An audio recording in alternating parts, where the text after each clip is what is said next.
আসসালামু আলাইকুম। আমি এখন বানাবো দারুণ মজার একটা জিনিস। আসলেই দারুণ মজার, বানাইয়ে খাইলেই বুঝবেন, অথবা ভিডিওটা দেখলেও বুঝতে পারবেন যে কতখানি মজার হতে পারে। এটার নাম হচ্ছে চুর চুর নান। এটা অমৃতসরের একটা খাওয়া। তো ওরা যেভাবে করে, হয়তো আমারটা মানে কাছাকাছি হয়েছে, একদম ওদের মতো হয় না। ওরা একদম এটাকে মুচমুচে করে তারপরে ভেঙে দেয়। তো ওরা এই নানটাকে ভাজার পরে চুলার উপরে আগুনের উপরে পোড়ায় মুচমুচে করে ফেলে। তো আমি পোড়ানোটা দেখালাম আপনাদের, পুরা মুচমুচে আমি করি নাই, কারণ আমার মুচমুচে করলে ছবি তুলতে অসুবিধা হবে। খাওয়ার জন্য ভালো, আমার ছবির জন্য খুব একটা ভালো না।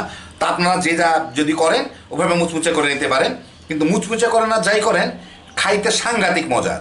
তো আসেন দেখি কেমন করে তৈরি করা যায়। আমি এখানে 1 কাপ আটা 1 কাপ ময়দা নিচ্ছি। ইচ্ছা করলে পুরাটাই আটা কিংবা পুরাটাই ময়দা দিয়ে বানানো যায়। এর সাথে আমি স্বাদ মতো লবণ দিব, 1 চা চামচের মতো, প্রায় 2 চা চামচের মতো চিনি কি আধা টেবিল চামচের মতো চিনি, আধা চা চামচ খাবার সোডা অথবা বেকিং পাউডার, একটু মিশায় নেই। এর সাথে এখন সিকি কাপ ঘি দিতে হবে। ঘিটা আমি একটু গলায় রাখছি, ঘি দেব সিকি কাপ, কোয়ার্টার কাপ আর কি। এটাকে একটু ভালো মতো মিশায় নিতে হবে। ভালো মতো মিশে গেল। এর সাথে আমি এখন আধা কাপ টক দই মিলাবো। এটা ঘরে তৈরি করা দই, কেউ চাইলে ডেসক্রিপশনে লিংক আছে, দেখে নিতে পারেন।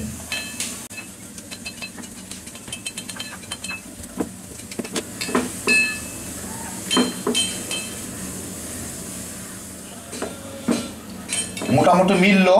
এখন এর সাথে আমার অল্প অল্প পানি মিশে একটা খামির তৈরি করে নিতে হবে।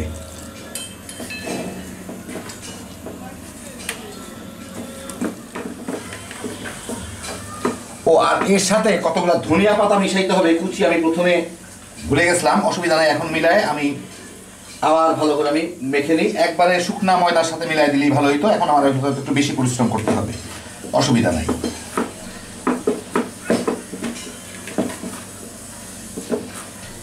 এইটা সবচেয়ে ভালো হইতো শুকনা ময়দাটার সাথে মিশাই দিলে। পাশেই ছিল, খেয়াল করি নাই। এখন একটু বেশি ময়ান দিতে হবে। তো হয়ে গেল, মোটামুটি ভালোই ময়ান দিয়ে নিলাম। ফাউ থেকে এটা পুরাপুরি ময়ান হয়ে গেল। এখন এটাকে আমি ঢেকে রেখে দিব প্রায় আধা ঘন্টা, তারপরে আমি রুটি বানাতে চলে যাব। তো এখানে আমি কিছু আলু ভর্তা করে নিচ্ছি। এই আলু ভর্তার সাথে আমার এখন আমি মিশাবো, এইখানে আছে ধনিয়া পাতা, কাঁচামরিচ আর ছোট পেঁয়াজ একটা একসাথে আমি কুচি কুচি করে রাখছি, সেটা মিলাবো। আলাদা আলাদাও দেওয়া যায়।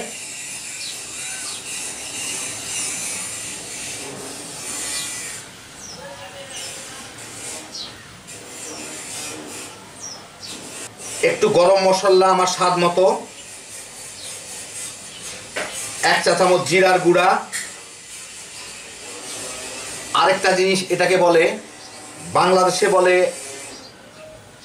বাংলাদেশে বলে জৈন, আর ওখানে বলে বোধহয় আজওয়াইন অথবা জৈন। ইন্ডিয়াতে বলে জৈন আজওয়াইন, দুইটা যাই হোক না, জৈনও বলে আজওয়াইনও বলে।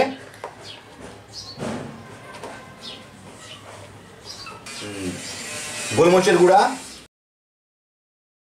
স্বাদ মতো লবণ দিয়ে এটাকে এখন একটু মেখে নিব। স্মেলটা খুব সুন্দর আসতেছে, এর ফ্লেভারটা। আরেকটা জিনিস এর সাথে দিতে হবে, সেটা হচ্ছে আমাদের দেশি যে পনির আছে, সেই দেশি পনিরগুলা একটু কুচি কুচি করে রাখা হয়েছে। বাংলাদেশি যে নর্মাল পনিরগুলো আছে সেইগুলো একটু দিয়ে মিশিয়ে নিব। তো এটা হালকা হাতে মিশাইতে হবে, সেজন্য আগেগুলো মেখে নিলাম। এটা কোনো মতে মোটামুটিভাবে একটু মিশিয়ে নিতে হবে আর কি।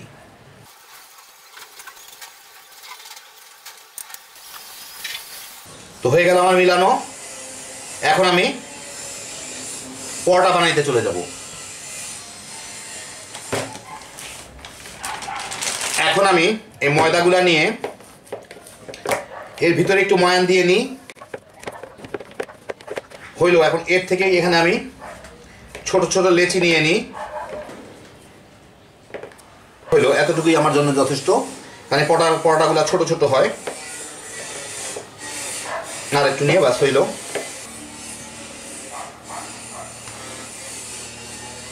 এখন আমি এই টেবিলে একটু ঘি বাটার ব্রাশ করে এটাকে একটু আমার পাতলা একটা রুটি বেলে নিতে হবে।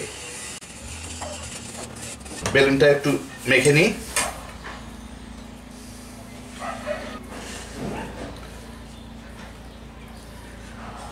হইলো রুটিটা গোল লম্বা তেরা বেঁকা কোনো কিছু হইলেও আমার কোনো কিছু আসে যায় না।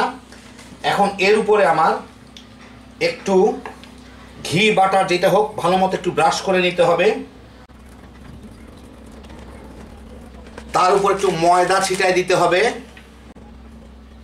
দিয়ে এটাকে লাগাই দিয়ে ভালো মতো এটা এগুলা লেয়ার হবে। এখন আমি এটাকে এইভাবে রোল করে নিব। রোল করে এইটাকে যেইভাবে পেঁচায় গোচায় যেইভাবেই পারি না কেন করে ফেললাম। এখন এইটাকে দিয়ে আমার একটা রুটি বেলে নিতে হবে।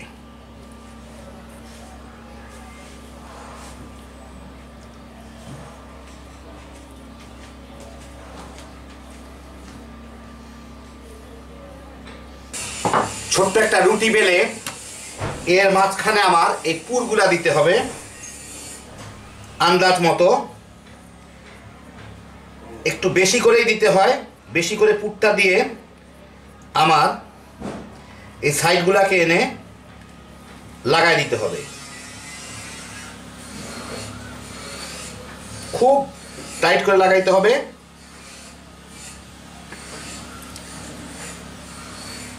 লাগানোর পরে এখন আবার আমার এটাকে কোনো বেলুন লাগবে না, শুধু হাত দিয়ে চেপে চেপে এটাকে বড় করে দিতে হবে আস্তে ধীরে একটু সময় নিয়ে।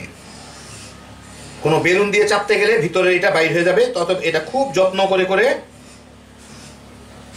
চেপে চেপে বড় করতে হবে।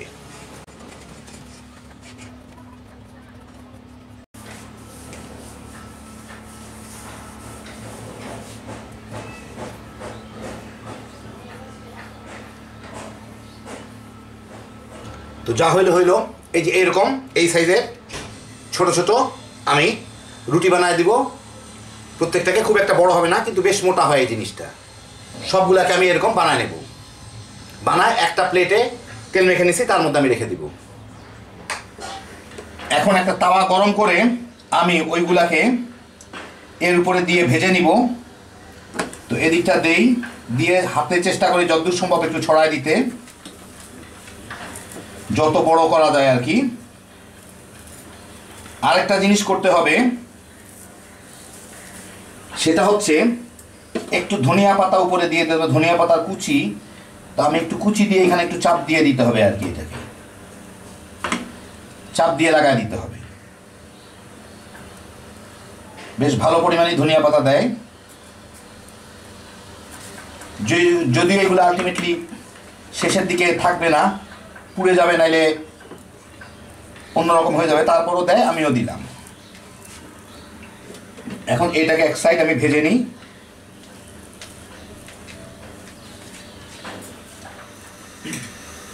একটু বোধহয় হয়েছে ওই পাশটা, আমি একটু উল্টায় দেখি।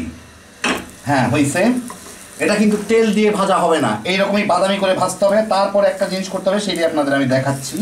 আগে ওই পাশটা ভেজে নিই। এই পাশটা খুবই সুন্দর ভাজা হয়েছে, ঠিক এইরকম ভাজা দরকার আমার।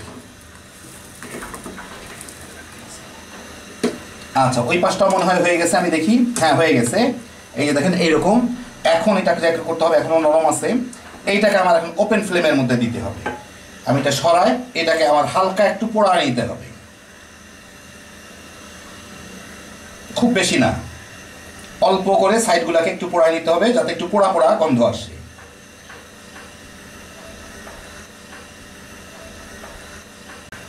এই পাশটা করলাম, এখন এই পাশটা ভেঙে গেলে কোনো কিছু না, এটা পরে আবার ভাঙতে হবে, এমনিও আমার ভাঙতে হবে। তো হয়ে গেল এইভাবে। বাকি সবগুলোকে ভেজে নিব। ওরা বাটার ব্রাশ করার পরে এর উপরে একটাকে ভেঙে দেয়, তো আমি ভাঙবো না, আমি শুধু বাটার ব্রাশ করে আপনার দেখাবো। তো এই যে দেখেন হয়ে গেল আমার চূড়া চূড়া নান। এখন এর উপরে একটু ঘি ব্রাশ করে দিতে হবে। তো আমি এক হাতে ক্যামেরা ধরে আরেক হাতে একটু ব্রাশ করি। ব্রাশ করলে একটু চিকচিকা লাগবে, দেখতে একটু সুন্দর লাগবে। হ্যাভি জোশের একটা জিনিস। আবার এইগুলো তো এই যে দেখেন হয়ে গেল আমার চুরচুরা নান। সাংঘাতিক মজার একটা জিনিস, যেমন কালারফুল তেমন খাইতে মজা। তো দেখে গেলেন কেমন করে বানায় ফেললাম। এখন নিজেরাও খালি বানাইবেন আর তামা তামা করে খাইতে পারবেন। হ্যাভি জোশের একটা আইটেম। আল্লাহ আপনাদের সবাইকে ভালো রাখুন, ইনশাল্লাহ আবার দেখা হবে। আল্লাহ হাফিজ।